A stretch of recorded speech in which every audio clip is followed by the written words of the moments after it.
We are in the sugar bush. I only have about 30 to 40 trees, and again, that only makes me between 3 and 5 gallons.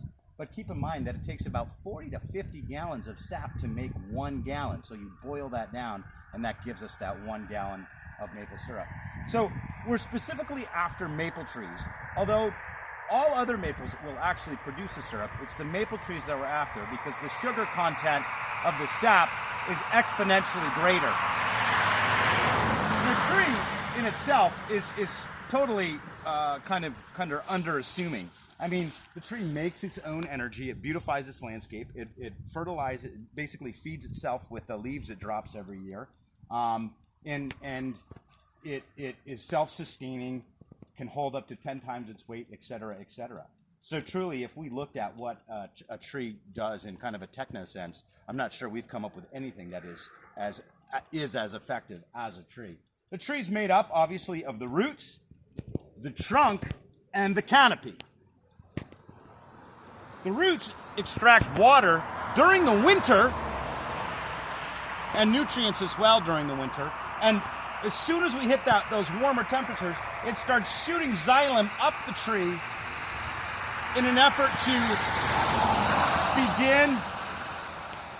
to begin the production of the leaves at the buds or the stem tips out there. Of course, those buds will freeze. Last night, shoot, it was 15 degrees. So a part of the xylem's job, or the sap's job right now, as it moves up the trunk of the tree, is to ensure that those buds don't freeze. So the trunk itself is the structure of the tree. It's what holds it up and allows it to compete. And it's also a plumbing system for the tree to move nutrients both up and down.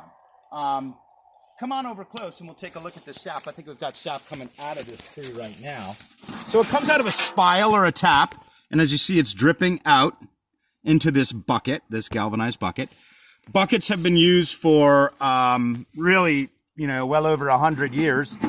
Recently, they were made illegal for commercial operation, which really hurt a lot of people. So now it's actually people actually use mostly plastic lines or tubing, as it's called.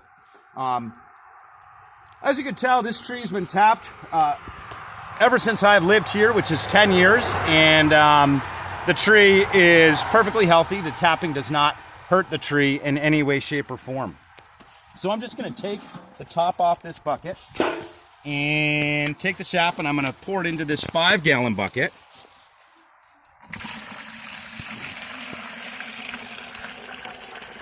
And it's important to keep in mind that the sap is only good for a certain period of time. And that usually ranges from late February into potentially late March. And what dictates that is the enzymes and the essentially chemical compounds that are found in the sap. When the sap's clear like this, it indicates that there's a high sugar content and it's going to make a nice syrup. Later on, the sap will turn yellow, and what's happening then is that the chemical makeup, the type of carbohydrates, enzymes that are in the sap, are no longer conducive for syrup making, and then we actually pull the taps. So what allows the sap to move up the tree? Well, as most folks know, what we're looking for is the cold nights combined with warm days. We don't want them so cold that the tree really freezes up solid and goes dormant.